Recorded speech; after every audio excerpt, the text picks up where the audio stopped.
Today we have the topic about the solid state. This is the first chapter of the class 12 chemistry. Now here what is solid? Solids are the state of matter. What characteristic properties of the solids? Number one, definite mass, definite volume, and definite shape. And solids are incompressible and rigid. Why the solids are incompressible and rigid? The reasons what are given here. The constituents such as ions, atoms, molecules are fixed in their positions. Solids are incompressible and rigid because the constituents are closely packed in the solid. And here the distance between the ions, that is what we call interionic distance. The distance between the atoms, that is what we call interatomic distance. The distance between the molecules, that's what we call intermolecular distance. That distance are very short in our solids. The next is the force of attraction between them. What I mean, the force of attraction between the ions, force of attraction between the atoms, that is the interatomic attraction, and the force of attraction between the molecules, that is intermolecular interaction, that are very strong. These are the important characteristic properties of the solid. Remember. Now here, what are the types of the solids? Based on the way of the constituents arranged in the solid, we have different way of the arrangement of the constituents in the solid. On that basis, we classify into two types. One is crystalline solid. Examples we know: sodium chloride, diamond, graphite, dry ice, etc. And the amorphous solid. Normally we call the we know the example plastic, rubber, etc. Now one of the very important is how do these crystalline solid and amorphous solid can convert it to each other. Here I show you in a very simple way. Amorphous solids can convert it into the crystalline solid. How?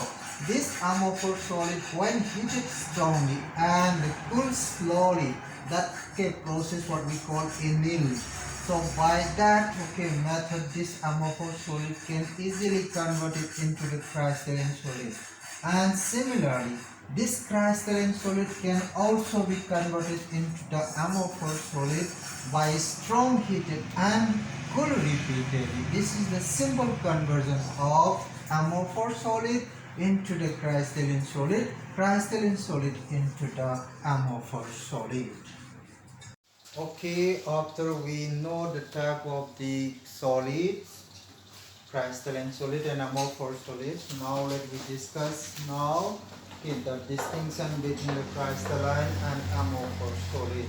Before we discuss about the different properties of the crystalline solid and amorphous solid, I give you the very simple MCQ related to the properties of the crystalline solid and amorphous solid. Here the question: choose the incorrect option of the following statement. Options are definite geometrical shape, number B sharp melting point, number C short range of order, the number D anisotropic in nature. Now here I show you the what is the important properties of the crystalline solid. So crystalline solids are definite geometrical shape. What I mean that the constituents are regularly arranged in a very definite geometrical pattern. Then sharp melting point. What it does mean sharp melting point? Normally solid can be converted into the liquid at a particular temperature. The temperature for the conversion of solid into the liquid, that is the melting point. Then long range order. See, the constituents are arranged in a definite geometrical pattern in a regular pattern. See, look at here. These are the constituents which I shown it as a dot.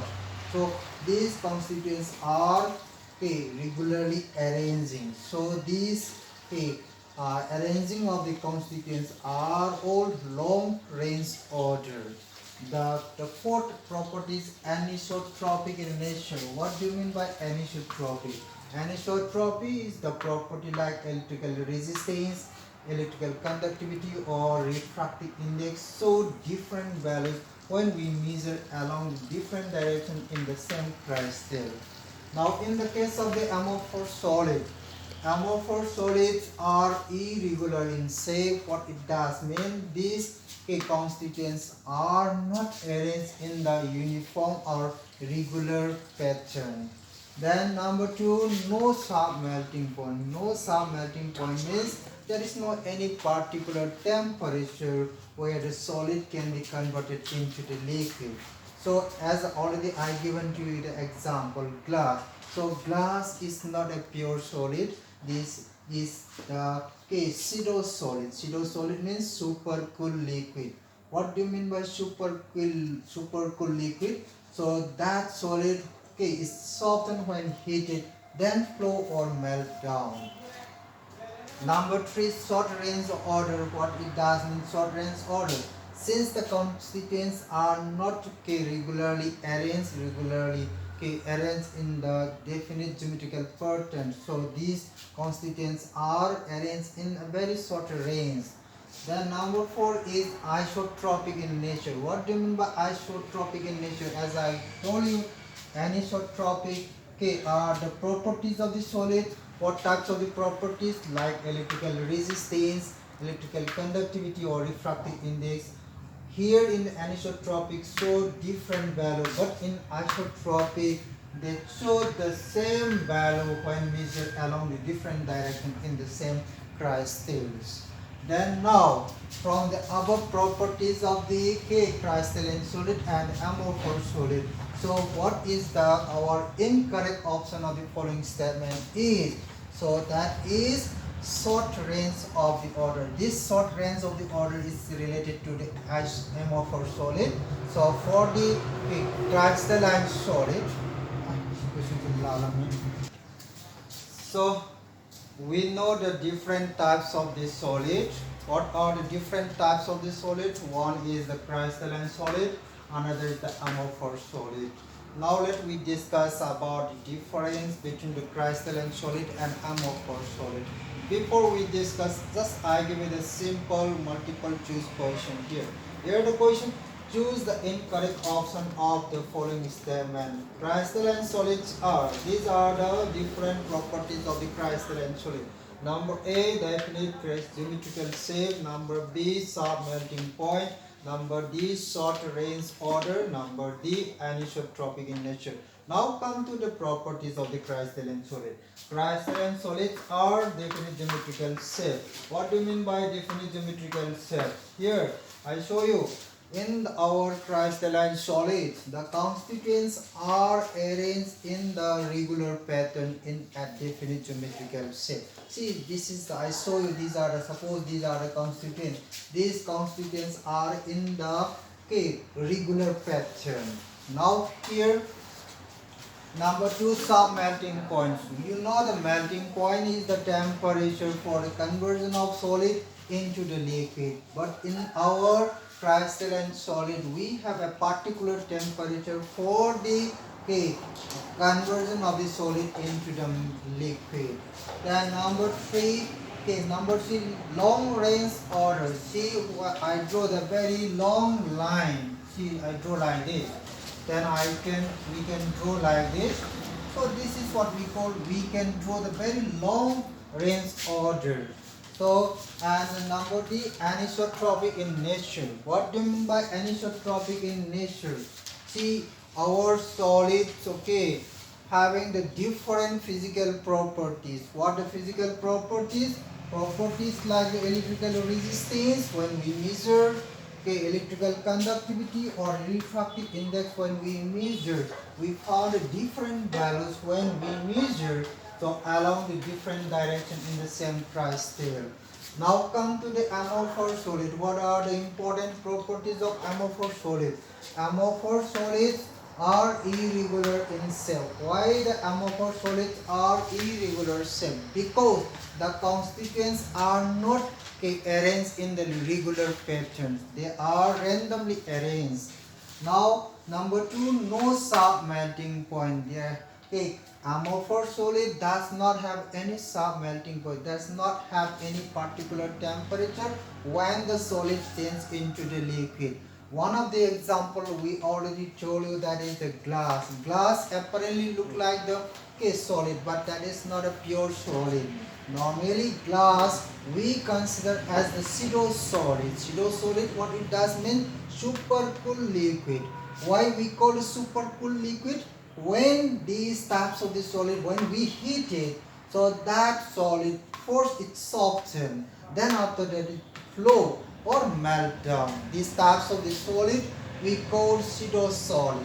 Then number 3, short range order. Why the amorphous solid we consider as short range order? Because the constituents are not arranged in the regular pattern. They are arranged randomly. Because of that, so these types of the length we cannot draw longer. It can be drawn in a very short. Therefore, amorphous solids are considered as the short range order. Then amorphous solids are isotropic in nature. Isotropic in nature means, here I already told you, anisotropic, the properties of the solid like the electrical resistance, conductivity or refractive index showed different value, but in isotropic in nature they showed in the same value when we measure along the different direction in the same crystal. These are the properties of the amorphous solid. From the idea we learned from the properties of the crystalline solid and amorphous solid, what we found that what is the incorrect option of the crystalline solid. Here is the incorrect option. Definite geometrical shape is the property of the crystalline solid. Sharp melting point is the properties of the crystalline solid. Short range order is not related to the crystalline solid, is related to the amorphous solid. And anisotropic in nature also related to the crystalline solid. So therefore our incorrect option for the crystalline solid is short range order. So you please remember this one. Okay.